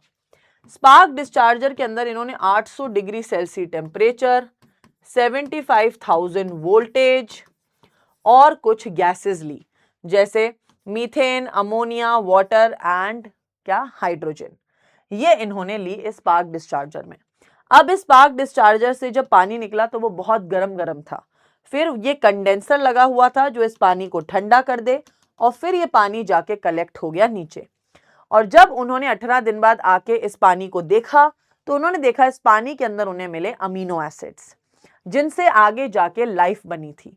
तो बेसिकली इन्होंने प्रूफ किया कि ओपेरन और हेल्डेन तो भाई साहब सही कह रहे थे, ऐसा ही टेम्परेचर होता था अर्थ का। और ये डायग्राम आपका आता ही आता है, अगर केमिकल एवोल्यूशन की थ्योरी है उसमें भी ड्रॉ करना पड़ जाता है, क्योंकि उसमें प्रूफ मांगते ही हैं वो मिलर का। ये डायग्राम है, इस डायग्राम में आपको आर्कियोप्टेरिक्स के बारे में जानना इंपॉर्टेंट है। बेसिकली ये डायग्राम आपको बता रहा है कि कैसे स्टेगोसॉरस से बना ट्राइसेप्टोसॉरस आगे जाके इवॉल्व हुए, ब्रैंकियोसॉरस से इवॉल्व हुए टिरैनोसॉरस। टिरैनोसॉरस आपको पता होगा जुरासिक वर्ल्ड का सबसे खतरनाक डायनासोर है, जिसे कहते हैं टीरेक्स। पर यहाँ इंपॉर्टेंट ये है कि आर्कियोप्टेरिक्स, ये उड़ने वाले डायनासोर से दो चीजें इवॉल्व हुई हैं, that is reptiles and Aves. क्योंकि ये जो आर्कियोप्टेरिक्स था, इसको हम मिसिंग लिंक या कनेक्टिंग लिंक कहते हैं, क्योंकि इसके कुछ फीचर्स थे रेप्टाइल्स जैसे, कुछ थे चिड़ियाओं जैसे। फिर ये डायग्राम दे रखा है होमोलोगस ऑर्गन्स का, कि देखो जैसे कि आपके ह्यूमन, चीता, वेल और बैट में सेम हड्डियां हैं, ह्यूमरस, अल्ना, रेडियस, सारी हड्डियां सेम हैं, पर सबके काम अलग हैं। ह्यूमंस उसे चलने के लिए यूज कर रहे हैं, चीता भागने के लिए, वेल तैरने के लिए, बैट उड़ने के लिए। तो होमोलोगस ऑर्गन्स वो होते हैं जिनका ओरिजिन सेम होता है पर फंक्शन अलग होता है। जैसे कि आप यहां देखो, बोगनवेलिया का थॉर्न और टेंड्रल्स ऑफ कुकुरबिटा दोनों एक्सिलरी बड से ओरिजिनेट हुई हैं, पर थॉर्न और टेंड्रल का फंक्शन ही अलग है। यहां पे दे रखा है भाई इंडस्ट्रियल मिलानिज्म का एक डायग्राम, कि किस तरीके से जो मॉथ हैं वो कैमोफ्लेज होते थे during before industries and after industrialisation. ये भाई डार्विन फिंचेस की बीक के अंदर क्या मॉडिफिकेशन आया था जब ये गैलापागोस आइलैंड में गई थी। इनकी बीक के शेप अलग अलग हो गए थे क्योंकि इनकी फीडिंग हैबिट्स चेंज हो गई थी। ये डायग्राम है आपके अडेप्टिव रेडिएशन का, कि ऑस्ट्रेलिया के अंदर दो टाइप के ऑर्गेनिजम्स पाए जा रहे थे उस time, that were placental mammals and Australian marsupials. तो ये ऑस्ट्रेलियन मार्सुपियल्स की वैरायटी दे रखी है सारी। यहां आप देख सकते हो, एक तरफ दे रखे हैं प्लेसेंटल मैमल्स, एक तरफ दे रखे हैं ऑस्ट्रेलियन मार्सुपियल्स। ये डायग्राम सिर्फ ये जताता है कि ये दोनों ऑस्ट्रेलिया में रहते थे, दोनों टाइप के ये जानवर। प्लेसेंटल मैमल्स का कॉमन एंसेस्टर था कोई, और ऑस्ट्रेलियन मार्सुपियल का भी कॉमन एंसेस्टर था कोई ना कोई, तो भाई इनका कॉमन एंसेस्टर होगा ही। तो भाई ऑस्ट्रेलियन मार्सुपियल आपस में शो करते थे क्या, डाइवर्जेंट एवोल्यूशन। प्लेसेंटल मैमल भी आपस में शो करते थे डाइवर्जेंट एवोल्यूशन। बट आपस में, क्योंकि ये सेम जगह पे रहते थे, तो आपस में ये शो करते थे कन्वर्जेंट एवोल्यूशन। बस इसी चीज को समझाने के लिए एनसीईआरटी ने आपको ये डायग्राम दिया है। देन आता है आपके, ये एक ग्राफ दे रखा है, that is different types of natural selection. अब मान लीजिए आपके पास तीन चीजें हैं, अगर नेचर सिर्फ मिडल वैल्यू को सेलेक्ट करे, this graph is called as stabilisation graph, जब इमीडिएट इंटरमीडिएट वैल्यू को सेलेक्ट किया जाए। पर अगर मैं सिर्फ इसको या सिर्फ इसको सेलेक्ट करूं, तो ग्राफ या तो लेफ्ट शिफ्ट होगा या राइट शिफ्ट। इस टाइप के ग्राफ को कहते हैं डायरेक्शनल ग्राफ। और अगर नेचर इसको भी चूज कर ले और इसको भी एट द सेम टाइम, ठीक है, एट द सेम टाइम, इसको हम कहते हैं disruptive kind of natural selection. यहां पे तो क्या है, इंटरमीडिएट वैल्यू। क्वेश्चन इसी तरीके से आता है कि अगर नेचर ने बिल्कुल होमोजाइगस टॉल और होमोजाइगस रिसेसिव को सेलेक्ट किया, तो वो कौन से टाइप का नेचुरल सिलेक्शन है, डिसरप्टिव। हेट्रोजाइगस टॉल को सेलेक्ट किया स्टेबलाइजिंग, सिर्फ होमोजाइगस टॉल को सेलेक्ट किया डायरेक्शनल। ये डायग्राम दे रखा है आपके, दैट इज प्लांट एवोल्यूशन का। प्लांट एवोल्यूशन का एक चार्ट होता है, इस पर क्वेश्चन आ सकते हैं। आपको पता होना चाहिए इस चार्ट के बारे में कि भाई इन सबका कॉमन एंसेस्टर कौन था। ठीक है, इन सबका कॉमन एंसेस्टर कौन था, that is important. Chlorophyte ancestors, एक सेकेंड रुकेंगे।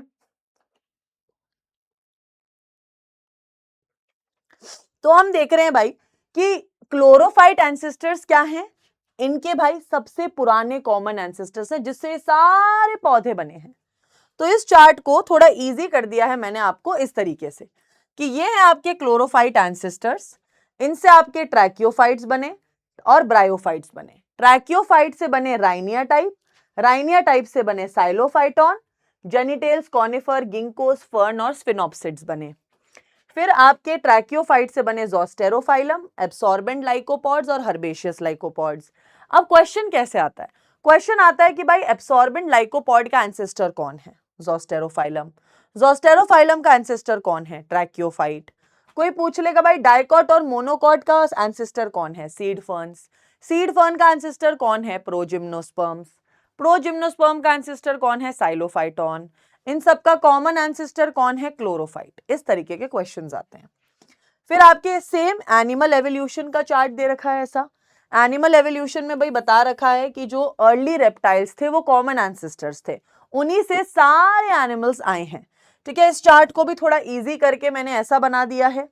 आप देख सकते हैं कि अर्ली रेप्टाइल से सोरॉप्सिड और साइनैप्सिड्स बने, सोरॉप्सिड से स्नेक, लिजर्ड, टॉर्टोरास और टर्टल्स बने। फिर थीकोडोंट, थीकोडोंट में dinosaur, crocodile and birds. Early reptile से साइनैप्सिड से पिलाइकोसॉर, थेराप्सिड और मैमल बने।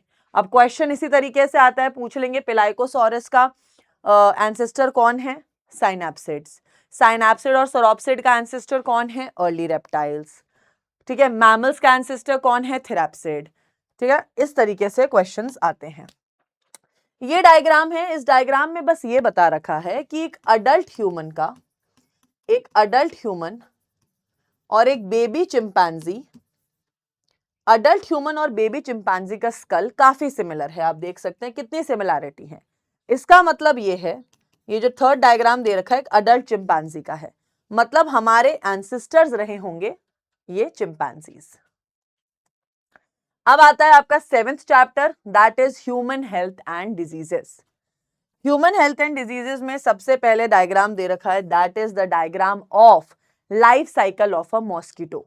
मॉस्किटो की भी नहीं, दैट इज प्लाज्मोडियम। प्लाज्मोडियम क्या होता है भाई, इसका जो स्पोरोसाइट इन्फेक्टिव स्टेज होता है सलाइवरी ग्लैंड ऑफ मॉस्किटो में होता है। जैसे ही मॉस्किटो हमारा हाथ काटता है, हाथ पे जैसे हमारी बॉडी में कहीं भी काटता है, स्पोरोजोइट सीधा हमारे ब्लड से होते हुए हमारे लिवर में जाते हैं। लिवर में वो अपनी एसेक्सुअल साइकिल कंप्लीट करते हैं हेपेटोसाइट्स के अंदर। फिर वो जाते हैं ब्लड में, ब्लड में से वो जाते हैं सीधा आरबीसी के पास। आरबीसी में वो हीमोग्लोबिन को हीमोजोइन टॉक्सिन पिगमेंट में कन्वर्ट करते हैं और गैमीट्स बनाते हैं। और ये गैमीट्स फ्यूज होते हैं कहां, नए मच्छर के पेट में, गट में, और वहां ये गट से ट्रांसफर होते हैं उसकी सलाइवरी ग्लैंड में। सलाइवरी ग्लैंड में वो स्पोरोजोइट स्टेज में स्टोर रहते हैं। फिर वो मच्छर किसी को काटता है और सेम ये लाइफ साइकिल कंटिन्यू होती है। प्राइमरी होस्ट होता है मॉस्किटो, सेकेंडरी होस्ट होते हैं ह्यूमंस। फिर ये डायग्राम दे रखा है एलिफेंटाइसिस का कि फिलेरियासिस या एलिफेंटाइसिस किसके काटने से होता है, विशरेरिया बैनक्रॉफ्टी या विशरेरिया मलाई से।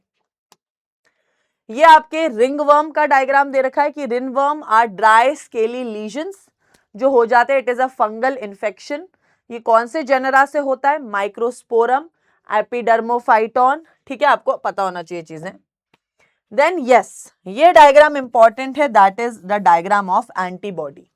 एंटीबॉडी के डायग्राम में क्या है, दो टाइप की चेन्स होती हैं, हेवी चेन जिसका वजन होता है 50 किलो डाल्टन, ये है लाइट चेन जिसका वजन होता है 25 किलो डाल्टन। ये दोनों चेन आपस में कनेक्टेड होती हैं सिंगल डाइसल्फाइड बॉन्ड से, और दोनों हेवी चेन कनेक्ट होती हैं दो डाइसल्फाइड बॉन्ड से। ओवरऑल इसमें टोटल 16 डाइसल्फाइड बॉन्ड्स होते हैं। 1 2 3 4 5 6 7 8 9 10 11 12 13 14 15 16, तो टोटल 16 डाइसल्फाइड बॉन्ड्स होते हैं इस पूरे एंटीबॉडी के डायग्राम में। यहां पर एंटीबॉडी के इस रीजन में ये जो जगह होती है ये होती है एंटीजन बाइंडिंग साइट। कोई भी एंटीबॉडी से एंटीजन चिपकेगा तो एंटीजन के चिपकने की इस साइट को कहते हैं एंटीजन बाइंडिंग साइट। ये दोनों लाइट चेन और हैवी चेन के बीच की जगह होती है।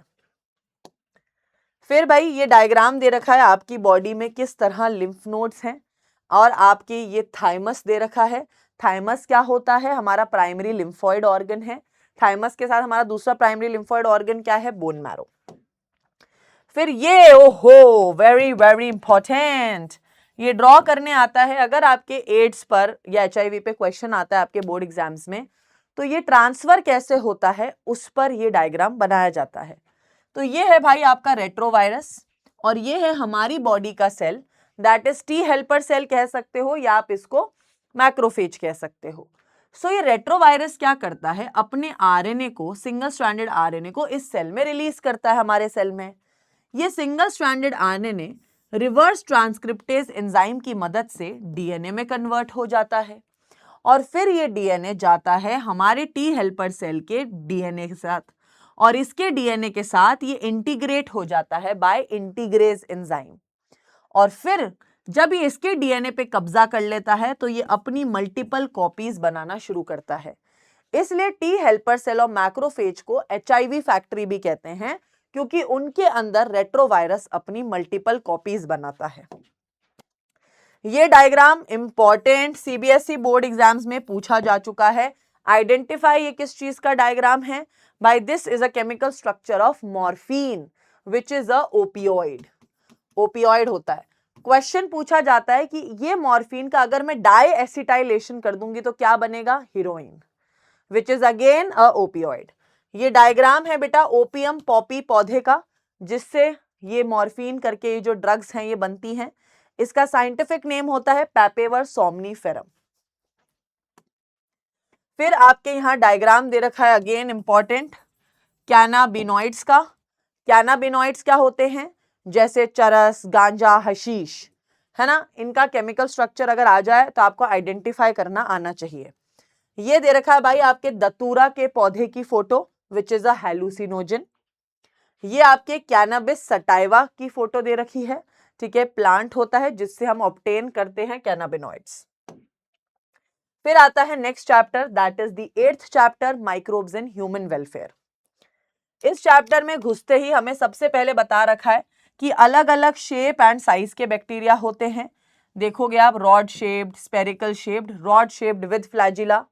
यहाँ पे इन्होंने बताया अलग अलग टाइप के viruses, bacteriophage, adenovirus. Adenovirus respiratory problems करता है, और ये है टबैको मोज़ैक वायरस। फिर आप देखेंगे आपके इस चैप्टर में ये भी दिखा रखा है कि बैक्टीरिया कैसे ग्रो करते हैं और फंगस कैसे ग्रो करती है पेट्री डिश पे। यहां फर्मेंटर्स की फोटो दे रखी है कि इन फर्मेंटर्स के अंदर कैसे अल्कोहल बनाई जाती है, ठीक है। ये फर्मेंटेशन प्लांट्स होते हैं जहां पे भाई क्या की जाती है? फर्मेंटेशन किया जाता है और प्रोडक्ट्स बनाए जाते हैं। ये भाई आपके सीवेज ट्रीटमेंट प्लांट के सेकेंडरी ट्रीटमेंट प्लांट की फोटो है, एंड ये आपका ओवरऑल व्यू है कि सीवेज ट्रीटमेंट प्लांट दिखते कैसे हैं। फिर ये आपके बायोगैस प्लांट की फोटो दे रखी है आपके NCERT में। यहां बेटा 3 टैंक्स होते हैं। पहला टैंक होता है मिक्सिंग टैंक, मिक्सिंग टैंक जहां पर गाय का गोबर, कचरा सब डाला जाता है। दूसरा टैंक होता है डाइजेस्टर टैंक। डाइजेस्टर टैंक में इस चीज को ट्रांसफर करते हैं। यहाँ पे मिथेनोजेंस जो होते हैं वो एनारोबिक कंडीशन में बायोगैस बनाते हैं जो घरों में सप्लाई की जाती है। फिर होता है तीसरा tank, that is the outlet tank. Outlet tank यहाँ पे स्लरी को ट्रांसफर कर देते हैं हम बची हुई, जो मैन्योर की तरह यूज की जाती है बाद में।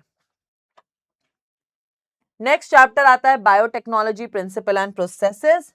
इस चैप्टर में सबसे पहले वर्किंग ऑफ इको R1 की फोटो दे रखी है विच इज इंपॉर्टेंट।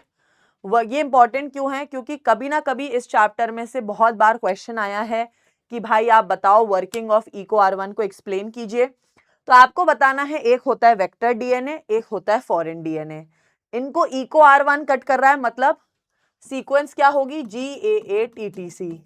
तो यहां भी लिख दो GAATTC, GAATTC, नीचे आप ऑपोजिट लिखोगे ऑफ कोर्स।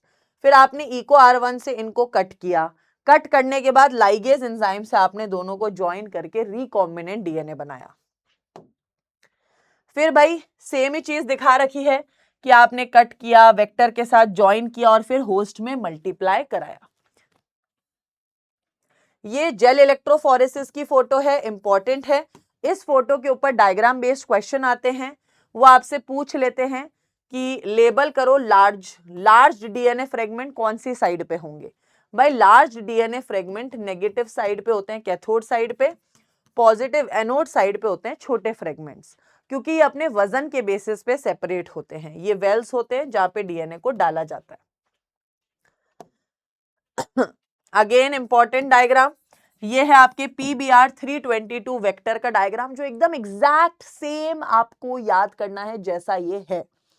इस डायग्राम का फुल फॉर्म क्या है? P for plasmid, BR for Bolivar Rodriguez, जिन्होंने इसको डिस्कवर किया। 322 इज द ऑर्डर नंबर। यहाँ पे दिखा रखा है कि इसके पास दो सेलेक्टेबल मार्कर हैं, ampicillin resistance and tetracycline resistance. और ये ROP क्या होता है? That is replication of protein.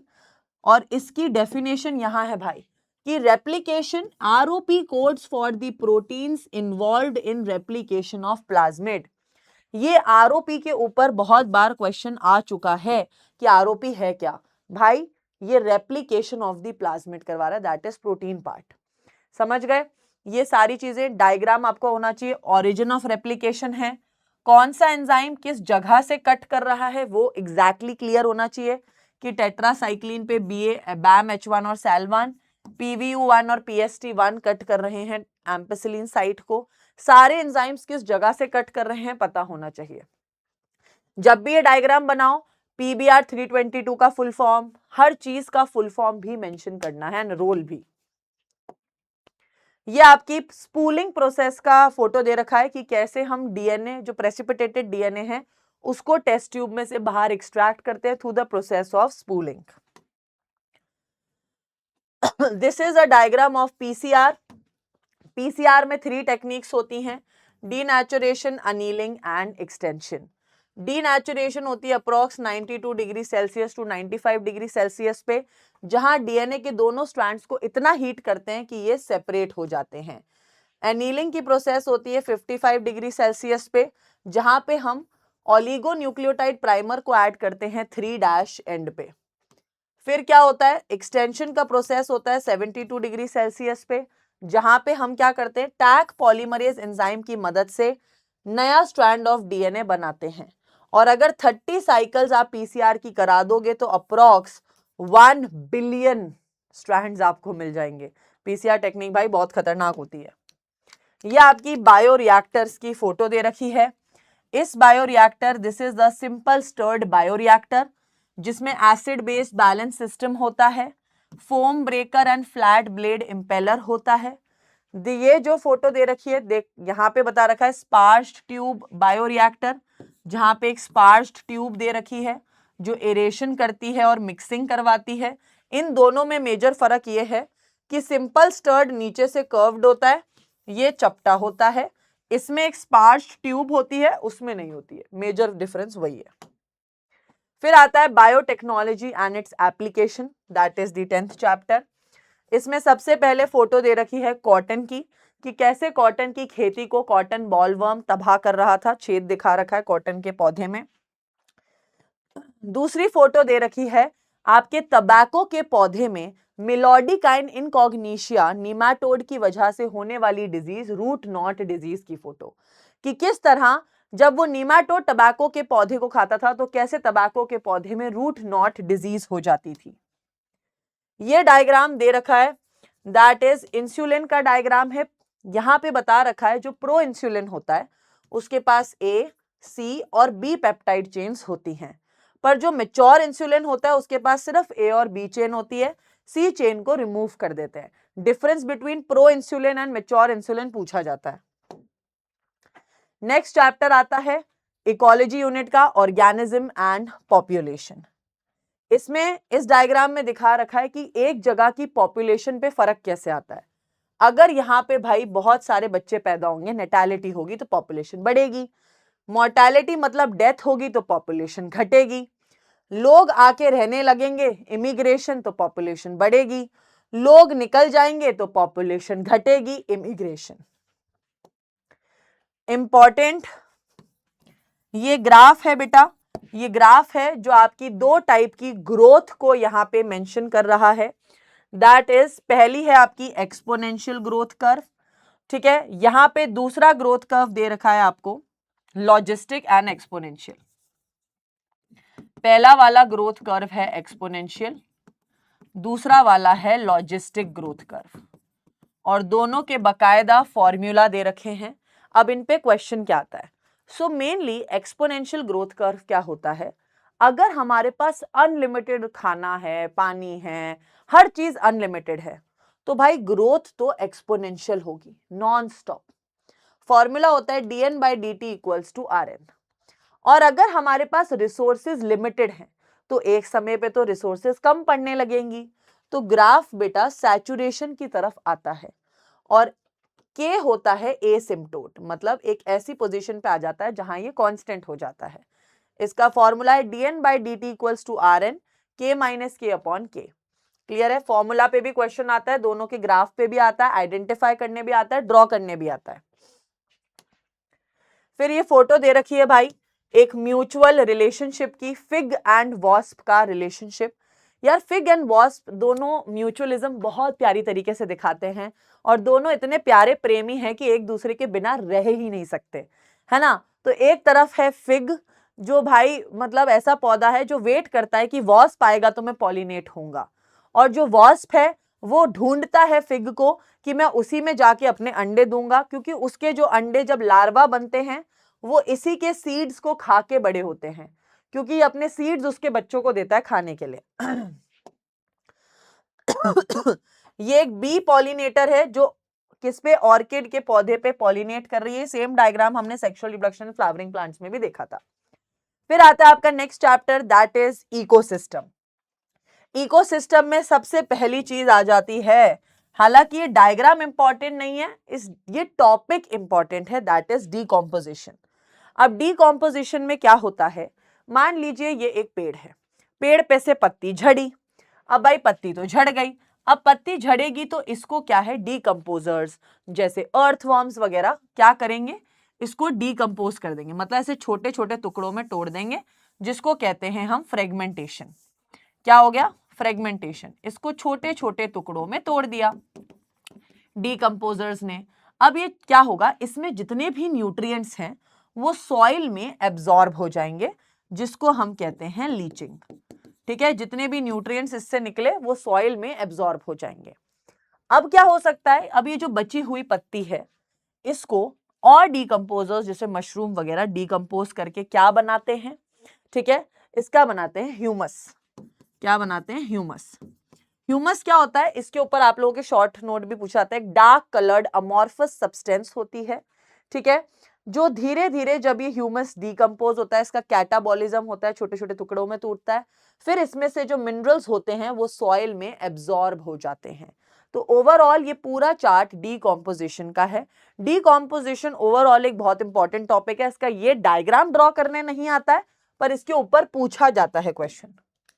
फिर यहाँ पे एक फूड चेन दे रखी है कि ग्रास को गोट खाएगी, गोट को मैन। ग्रास प्रोड्यूसर है, गोट प्राइमरी कंज्यूमर है, मैन सेकेंडरी कंज्यूमर है। एक फूड चेन है। यहाँ पे डायग्राम दे रखा है आपको अलग अलग जो फूड चेन्स है उनके बारे में, कि कैसे फर्स्ट ट्रॉफिक लेवल पे हमेशा प्रोड्यूसर्स होते हैं, फिर second trophic level, third and fourth trophic level. यहाँ पे आपको टेरेस्ट्रियल और वाटर फूड चेन के बारे में, ठीक है, एक्वेटिक और टेरेस्ट्रियल फूड चेन के एग्जाम्पल दे रखे हैं कि भाई हमारी टेरेस्ट्रियल फूड चेन में कौन हो सकते हैं प्रोड्यूसर्स, ग्रास एंड ट्रीज। हमारी एक्वेटिक फूड चेन में प्रोड्यूसर्स कौन होते हैं, फाइटोप्लैंक्टन्स। फिर प्राइमरी कंज्यूमर्स कौन होते हैं हमारी एक्वेटिक फूड चेन में, जूप्लैंक्टन्स। और भाई टेरेस्ट्रियल फूड चेन में कोई भी हो सकता है, ग्रास हॉपर, काओ, गोट। फिर secondary consumers can be birds and wolf, और फिशेस हो सकती है एक्वेटिक सिस्टम में, man and lion in terrestrial, और एक्वेटिक में कोई वाटर बर्ड जैसे फ्लेमिंगो वगैरह हो सकती है, या कोई कार्निवोरस फिश हो सकती है। मेजरली बस याद रखना, जो ज्यादातर लोगों को नहीं पता होता, कि एक्वेटिक फूड चेन में फाइटोप्लैंक्टन प्रोड्यूसर्स होते हैं और प्राइमरी कंज्यूमर ज़ूप्लैंक्टन, ये चीज याद रखना बस। फिर यहाँ पे आपके एनर्जी फ्लो का एक चार्ट दे रखा है कि कैसे 10% जो एनर्जी होती है वही एक ट्रॉफिक लेवल से दूसरे ट्रॉफिक लेवल में पास होती है, बाकी एनर्जी हीट के फॉर्म में डिसिपेट हो जाती है। ठीक है, बहुत ही प्यारा सा ये दर्शा रखा है उन्होंने। ये आपके भाई पिरामिड ऑफ नंबर दे रखा है। पिरामिड ऑफ नंबर में क्या होता है, जैसे ही नंबर्स बढ़ रहे हैं, आप देख रहे हैं कि प्रोड्यूसर्स, मान लीजिए घास है, घास सबसे ज्यादा है, ठीक है, फिर घास को खाने वाले मेंढक कम हैं, उन मेंढक को खाने वाले सांप और कम हैं, और उसको खाने वाले ईगल और कम हैं। तो ये एक अपराइट पिरामिड है। कैसा पिरामिड है ये? अपराइट। ठीक है, तो it is a grassland ecosystem का जो है पिरामिड ऑफ नंबर दे रखा है। ये दे रखा है आपका second pyramid of biomass. Pyramid of biomass में क्या होता है, वजन के बेसिस पे, कि भाई वजन किसका सबसे ज्यादा है। ठीक है, यहाँ पे आप देखो कि भाई नीचे जो सबसे ज्यादा जो प्रोड्यूसर्स है उनका वजन ज्यादा है, एज वो ऊपर बढ़ते जा रहे हैं वजन कम होता जा रहा है। फिर आप देखेंगे पिरामिड ऑफ बायोमास इन्वर्टेड भी होता है। इन्वर्टेड किस केस में होता है? इन्वर्टेड होता है एक्वेटिक केस में। एक्वेटिक चार्ट कैसे? आप यहाँ पे देखोगे तो फाइटोप्लैंक्टन्स का वजन कम है, ठीक है, supports large standing crop of zooplanktons comparative. तो बोल रखा है स्मॉल स्टैंडिंग क्रॉप फाइटोप्लैंक्टन्स कम है, ज़ूप्लैंक्टन्स का वजन ज्यादा है। ओवरऑल अगर आप चलो फाइटो और ज़ू भी मत देखो, आप तो मान लो कि फाइटोप्लैंक्टन है और कोई मछली है, तो मछलियों का वजन तो फाइटोप्लैंक्टन से ज्यादा ही होगा। तो नॉर्मली एक्वेटिक केस में, एक्वेटिक इकोसिस्टम में इन्वर्टेड पिरामिड ऑफ बायोमास होता है।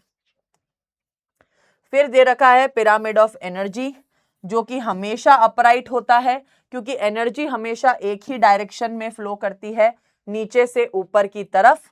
आपको पता होना चाहिए सन से मात्र 1% एनर्जी ही प्रोड्यूसर्स के पास जाती है, बाकी प्रोड्यूसर से कंज्यूमर्स में मात्र 10% एनर्जी जाती है।